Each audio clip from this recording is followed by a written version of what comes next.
This is it. This is the B-29, the plane you've been waiting for. And it was worth waiting for. It's the biggest, fastest, mightiest heavy bomber in the world. It can travel farther and higher than anything else on wings. It has a pressurized cabin, permitting high-altitude flight without oxygen masks. It has 5 remotely controlled, electrically driven turrets, each carrying twin 50s, with a 20mm cannon added to the turret in the tail. Yes, the B-29 is everything you've been promised. And the pilot who flies one has an enviable job. Important, glamorous, and tough. Here's a B-29 pilot. He's measuring the distance between pin centers on the left landing gear. This part of the job isn't so glamorous. But it's the pilot's responsibility to make sure that everything on this biggest bomber in the world works properly. If you were a B-29 pilot, here's exactly what you'd have to do before an operational flight. Check the nose wheel. See that the tires are inflated to 45 to 50 pounds per square inch. While measuring the pressure, look over the tires for general condition also. Watch out especially for cuts or signs of serious wear. One of the ground crew will replace the dust covers, but you're still responsible for his work. After you've measured the pressure in both tires, give the gear a visual check. The strut should be clean, with a clearance between pin centers of 10 inches. And the shimmy damper must be full. That's important. Make sure the rod is almost up to the notch in the gauge on the shimmy damper reservoir. Now you can look over the engine cowlings on your way to the other main landing wheel. This gets the same inspection you've already given its mate. The co-pilot ducks into the wheel well to inspect the equipment there, while you work on the wheels. Measure tire pressures again. On these tires, the pressure should be between 75 and 85 pounds per square inch. Inside the wheel well, the co-pilot examines the wires, connections, and switches. He makes sure all the cannon plugs are on tight, paying particular attention to the plugs on this motor, which opens and closes the nacelle doors, and also to the plugs of the normal and emergency landing gear motors. Then he turns around to examine his side of the strut. He looks it over and inspects the brake lines, making sure that the hose is not chafing and no fluid is leaking. Meanwhile, you're checking the clearance between pin centers again. 13 1/4 inches. Right. Now, are the wheel chocks in place? One behind the inboard tire and one in front of the outboard tire, just as it should be. Next, check the cowlings, inspection doors, and inspection plates. You've already examined some of them, but you must be sure all of them are okay. The other members of the crew help you out with these inspections. Here, for example, a gunner tests the fastening of the top cowling. But you'll have to check the security of the other coverings, and there are a lot of them all over this ship. While you're walking along, you can examine the wing seams. Fluid leaking from them means trouble. Now to check the ailerons and trim tabs. All control surfaces and all trim tabs must be inspected. Test the tabs for excessive hinge play by shaking them, and see that the gas tank caps are tightened. If there were extra fuel tanks in the bomb bays, their connections would have to be examined. But now the pilot and the co-pilot continue their tour around the plane. They have a lot to check. Hatches, windows, control surfaces, trim tabs, inspection plates, and doors. But the pilot and co-pilot aren't the only crew members with inspections to make. The gunners, for example, besides helping the pilot check the airplane, must also be sure the guns and gun cameras will work properly. They must inspect all 5 turrets in the same way they're now examining this lower rear turret. After they have the dome and gun cover removed, they see that the ammunition moves freely in the chutes and is correctly loaded. The guns just don't fire with the cartridges in backwards. They also check the safety wiring on the gun mounting bolts, up in there. Then the gun charging switches are put on reset. That conserves the CO2 pressure, which automatically charges the guns. Finally, the gun camera is inspected. Enough film, speed set at 16 frames per second, lens adjusted to the brightness of the day, and the interval control put at the desired number of seconds and turned on. And this turret is all right. The dome and gun cover can be replaced. The tail turret is checked by the tail gunner, but again, the pilot is responsible. If the guns fail, he gets the blame. so he watches the tail gunner as the Shatterall feed mechanism is inspected. Now the other gunners only have to lock the latches. Elevation latch locked. Azimuth latch locked. The doors are shut and fastened, and the gunners can go to another turret. And there's still more work to be done. Each engine must be pulled through 15 blades, with only 2 men per blade. The engineer takes care of that. He sits at his position, making sure that all switches are off, while the 4 engines are pulled through. And now the co-pilot puts on his clothing and collects his equipment before joining the rest of the crew for inspection. Notice that the crew members wear fatigues while making their inspections and change into flight clothing only when they are ready to enter the plane. The examination of the exterior of the airplane is completed, so the crew can fall in for the check of their personal equipment. That's the last item of the before entering the airplane part of the procedure, and it's strictly the pilot's job, your job. You are responsible for the men as well as the plane. If they fail, you're at fault. Each crew member must have his electrically heated flying clothing, parachute, oxygen mask, knife, a quart of water, and Mae West. Steel helmets and flak vests are already inside the ship at the positions. Apparently, these men are completely equipped. But don't think they only have to climb into the ship and fly away. There's a lot yet to be done. Let's go along with the pilot again and see what he has to do to take a B-29 into the air. He climbs in through the hatch in the nose wheel well. That entrance is also used by the co-pilot, engineer, navigator, radio operator, and bombardier. There's work for every man before the engines are started, during engine starting and warm-up, before takeoff, after takeoff, and then a whole list of additional things to do before landing again. As soon as the radio operator gets in, he climbs back to close the pressure door between the forward compartment and the forward bomb bay. The bombardier is the last one in, so he closes the hatch. The gunners close the pressure doors in their compartment. They also open the cabin pressure valves, which will now automatically maintain the cabin pressure at the desired level. 3 compartments in the plane, the pilot's compartment, the gun control compartment, and the tail gunner's compartment, are sealed off from the rest of the fuselage and supplied with this compressed air. The cabin pressurizer keeps 8,000 feet altitude inside the plane until the outside is at 30,000 feet. If the plane gets higher than 30,000 feet, the pressure inside drops off gradually, but it is always 13.4 inches of mercury more than the outside pressure. But let's get back to flight procedure. The gunners take care of the other pressure door in their compartment. But what about the pilot? That's you. You already have your chute fastened, your Mae West on, and the seat adjusted. So you put your throat microphone and earphones on. If you put the mic on first, you won't get so badly tangled in the wires.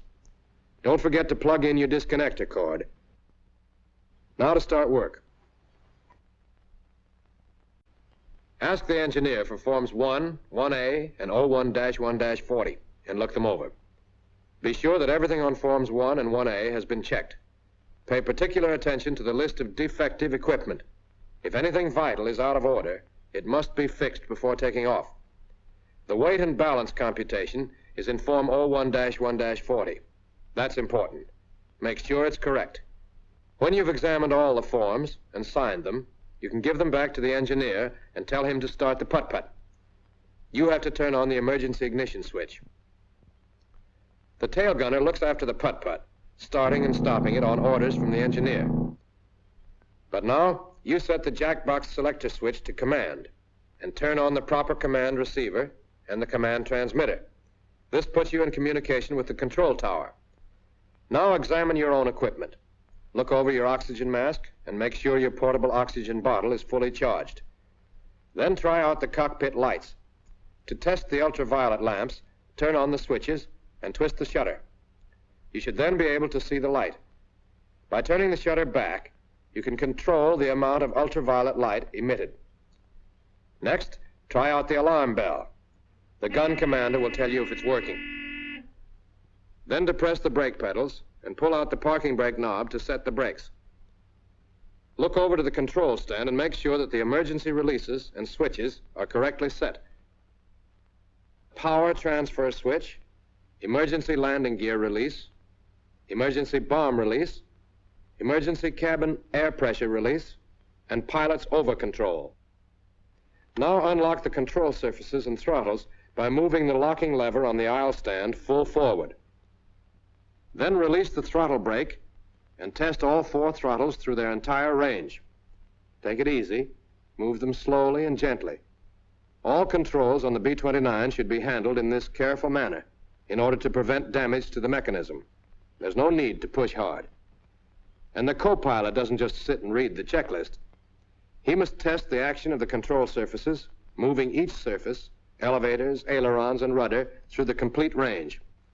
The gun commander looks from his blister, observing the response of the surfaces, and reports to the co-pilot. A similar test is made on the trim tabs.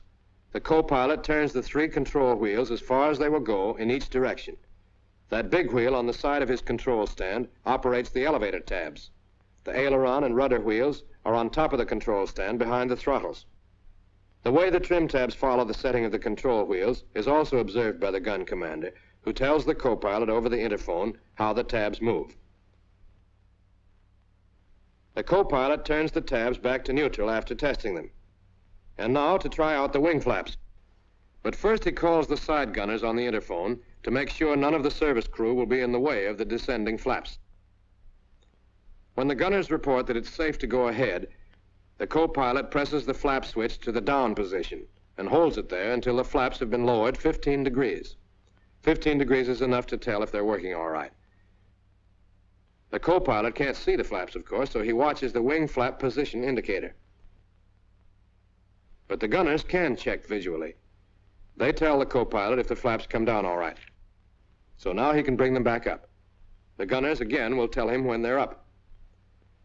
Don't start thinking the gunners have nothing to do but watch control surfaces and flaps. They have their own checklists to follow. The right side gunner, for example, is looking over his supply of spare lamps and fuses. Yep, that's okay. But now you, the pilot, are almost ready to start the engines. See that the automatic pilot master switch is off. Check over the 4 sets of control surface adjustment knobs, making sure all their pointers are up. Then set the manifold pressure selector to the 0 position. And depress all 4 propeller RPM switches to the increase position and hold them there until the lights on the co-pilot's instrument panel flash.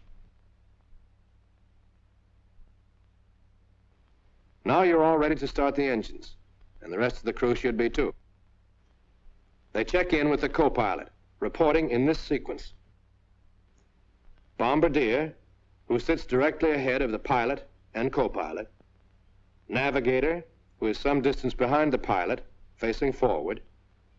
Flight engineer, who is directly behind the co-pilot, facing aft. Radio operator, who sits across from the navigator and faces the right wall. Gun commander, who is in the top of the fuselage amidships and can face in any direction. Left gunner, who faces aft. Right gunner, who also faces aft. And the tail gunner, who stays close to the putt-putt during takeoff and landing.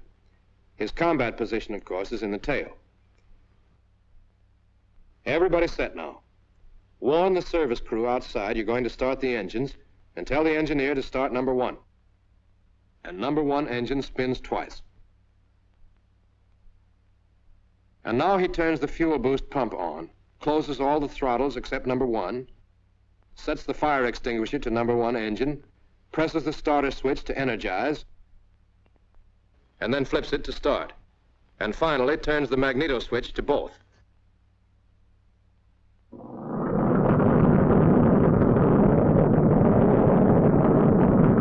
You have to push the throttle to 1200 RPM and signal for number 2.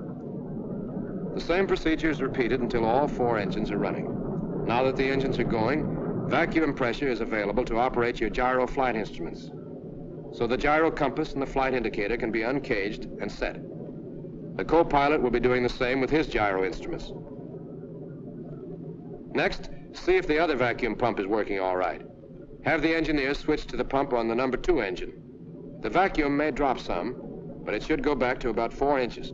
Now you can call the control tower on the command radio. It's already on. This is about the right time to get your taxiing instructions, since you'll soon be ready to move out to the runway. At the same time, ask for the field barometric pressure so you can adjust the altimeter.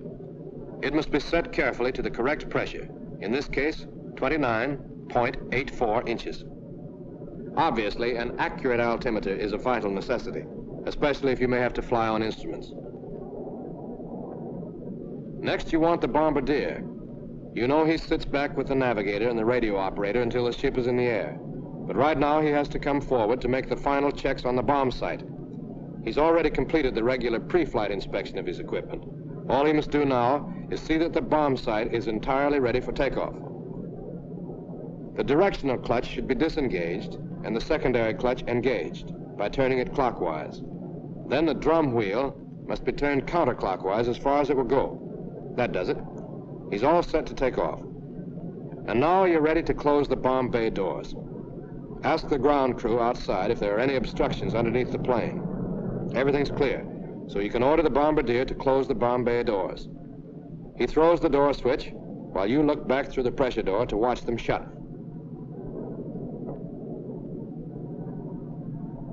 The rear bomb bay door is looked after by one of the gunners, who will tell you when it's closed.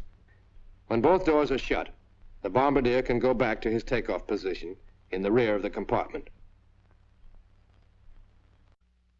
And you're almost ready to taxi. But you better make one last check of the turret warning lights. Uh-oh. That lower rear turret light is on. Call one of the side gunners and have him take care of it. Perhaps the turret wasn't stowed. Forget about it, gunner? Well, it's easy to fix. Get control of the turret, press the action switch, and stow it. That does it. There, that turret warning light is off now. And everybody's set. Switch your jack box back to command and signal the ground crew outside to remove the wheel chocks and get a safe distance away from the airplane. The co-pilot warns the crew to stand by to taxi. And you can release the brakes and move the ship out to the runway.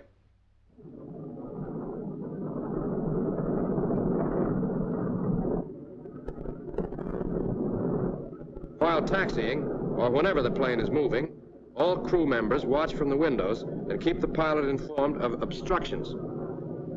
The gunners can provide the most help since the blisters give them a wide view. This is a big airplane. It's mighty easy to hit a fuel truck or another ship and clip off part of the wing or stabilizer. And that doesn't help the flying characteristics a bit. Notice the flaps are kept in the up position. If you taxi with them down, the undersurfaces are likely to be damaged by pebbles blown back by the propellers. After you've stopped at the edge of the runway, put in your call to the control tower for permission to taxi on the runway. When the tower has given the clearance, move on the runway. Steer with the outboard engines, not the brakes. Excessive use of the brakes on a plane as heavy as this one will wear them out quickly.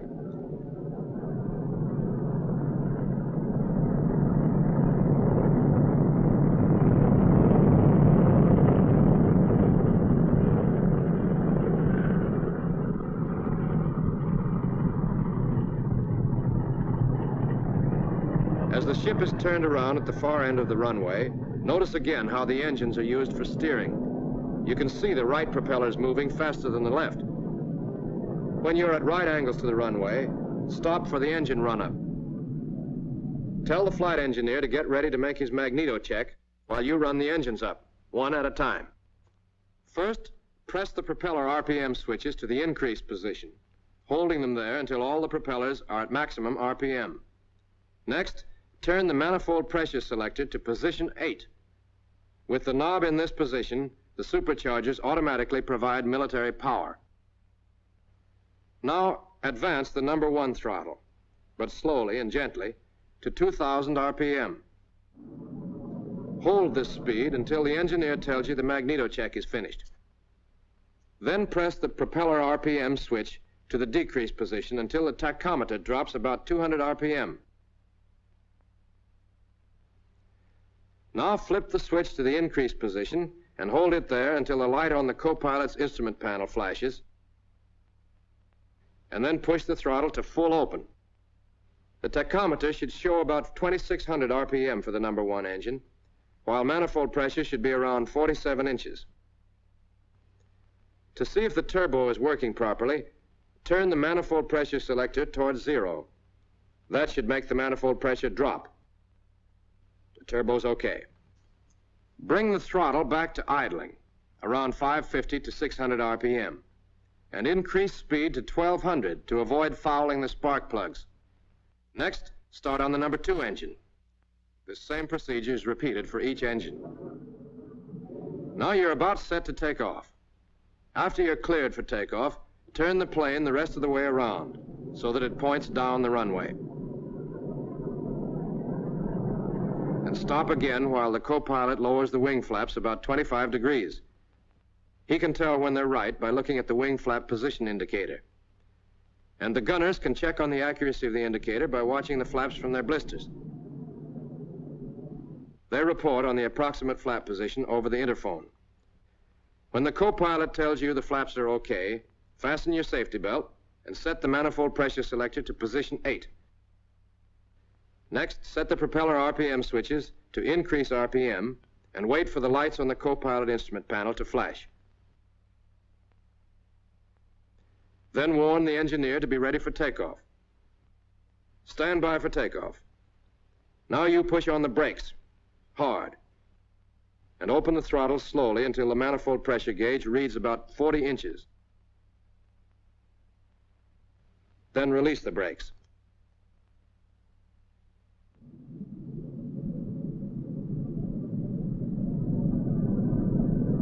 As you gather speed, slowly advance the throttles to full power and set the throttle brake. Manifold pressure should go up to 47 or 47.5 inches. RPM should go up to 2600. Continue accelerating down the runway until the indicated airspeed gets up to 95 miles per hour. Then slowly pull the control column back, putting the ship in a flying attitude. The plane takes off without further action on your part when it gets flying speed. The exact speed at which it will leave the ground depends on the weight. When the ship is airborne, apply the brakes to stop the wheels, and then have the co-pilot retract the landing gear. He has to hold the landing gear retracting switch in the up position because the switch is spring-loaded. The co-pilot makes sure the nose gear is up by looking through the inspection door on the floor of the cockpit, just ahead of the aisle stand. The wheel is there, all right. At 160 miles per hour and 500 feet altitude, the co-pilot retracts the flaps, snapping the switch on and off until the indicator shows that the flaps are all the way up. The side gunners should be watching from their blisters as the plane takes off. They tell the co-pilot when the flaps and landing gear are up. Now you ought to change from takeoff power setting to climbing. Adjust the manifold pressure selector until the manifold pressure drops to 43 inches.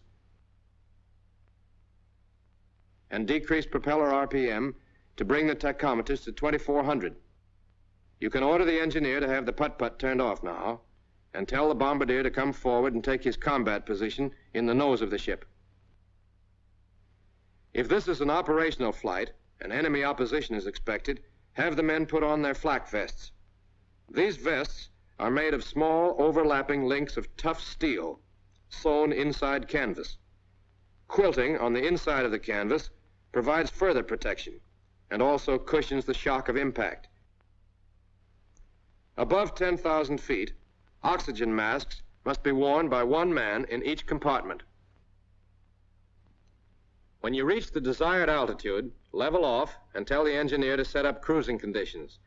First, you move the throttles back to about 65% of full power. Individual manipulation of the throttles may be necessary to keep each engine at the same manifold pressure.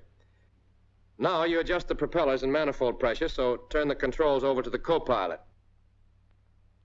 Start with the props. Press the propeller RPM switches to decrease and bring all 4 propellers to 2000 RPM. Then turn the manifold pressure selector down until the manifold pressure drops to 30 inches. The needles should stay together in this case. There you are, 30 inches. Considerable juggling of throttles, propellers, and supercharger may be necessary before you get it just right, but that's how you get a B-29 into the air. It's a big, heavy, and powerful airplane. Bigger, heavier, and more powerful than anything you've ever flown. For that reason, It must be handled gently and precisely. You must carefully follow the prescribed procedures.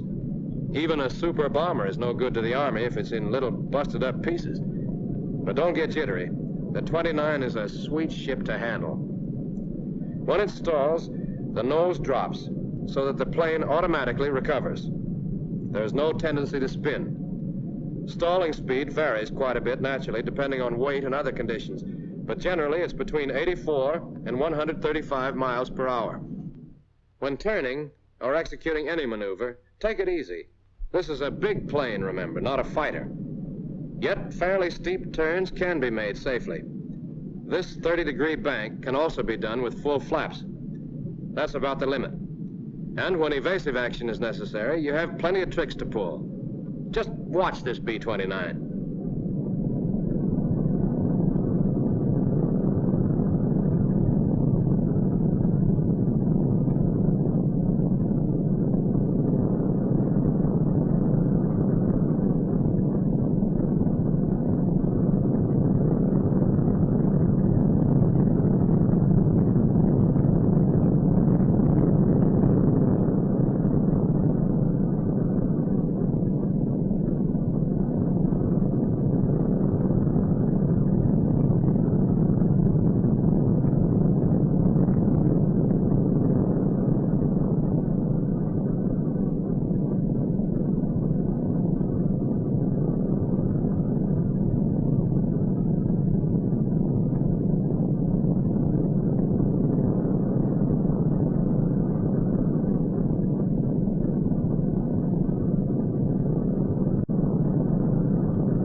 And the B-29 does more than just fly well. It packs a terrific wallop. A wallop enemy fighters will quickly learn to fear. That turret you see moving is only one of the 5 on the ship, which mounts a total of 10 machine guns and 1 cannon. 4 of the turrets, 2 on top and 2 beneath the fuselage, can turn through 360 degrees in azimuth, 90 degrees in elevation.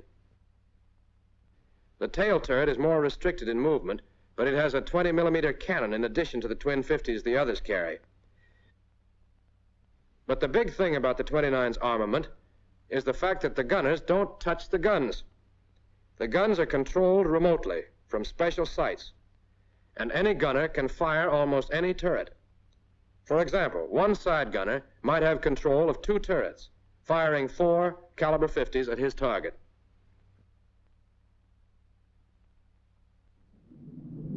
That's only the beginning of the story about guns, so let's get back to what a pilot has to do.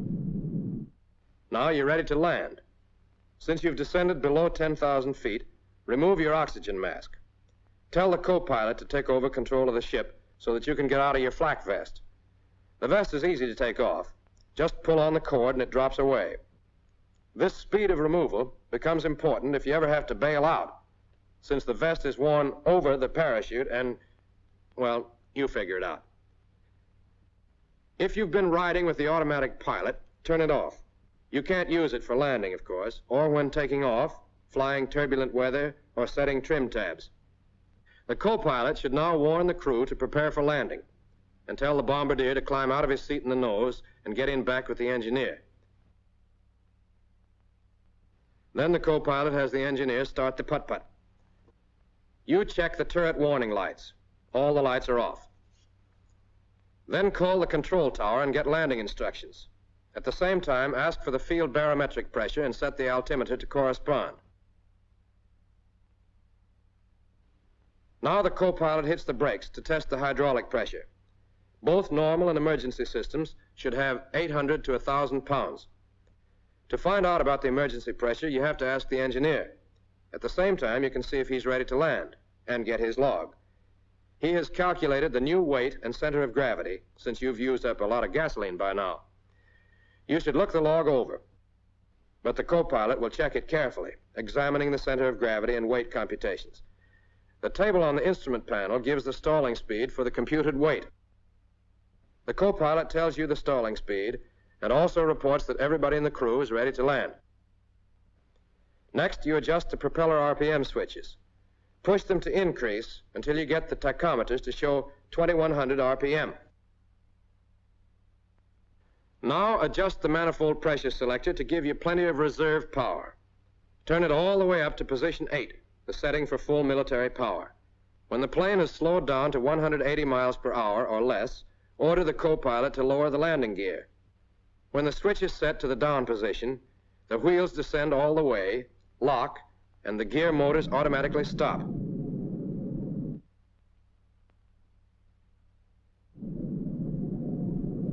When the left and right gear are down, the side gunners, who should now be watching the wheels and flaps, will report to the co-pilot.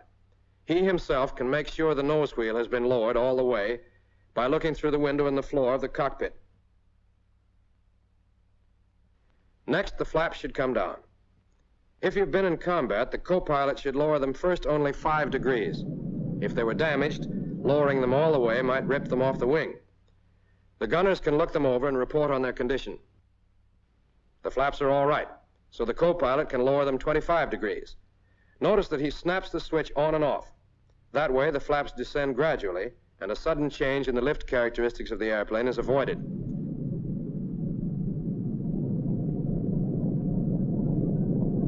The gunners will report when the flaps appear to be down 25 degrees, and the co-pilot can check by looking at his wing flap position indicator. When he has the flaps where he wants them, he'll tell you. Then you'll probably have to reset the trim tabs because of the change in the flap position. Next, adjust the throttle brake to a comfortable tension. And don't forget to turn off the detonator power switch. Now make a standard approach, keeping the speed about 30 miles per hour above stalling.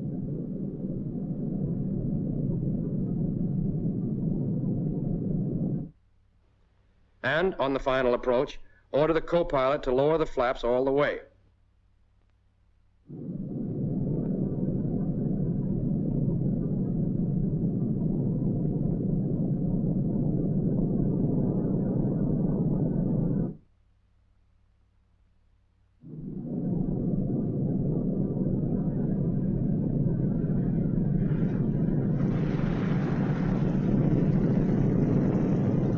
When you touch the ground, the plane should be slightly tail low and going between 95 and 100 miles per hour.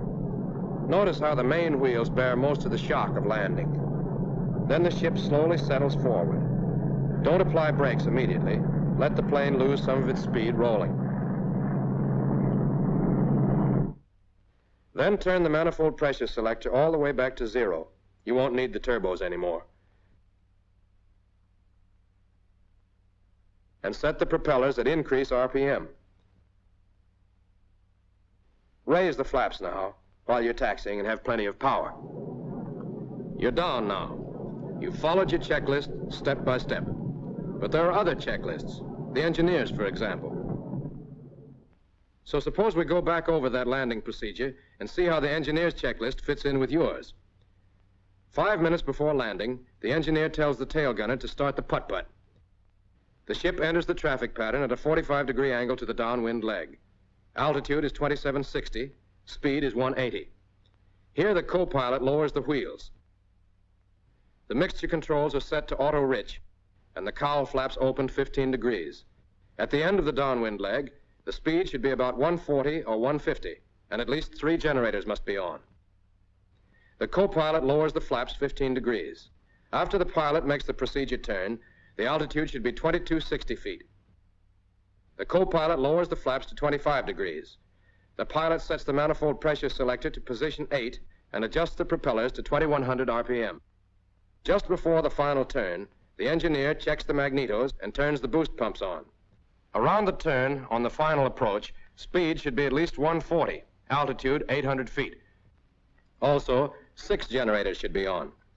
Finally, the co-pilot lowers the flaps all the way and calls out airspeed and hydraulic pressure as the ship descends to the runway.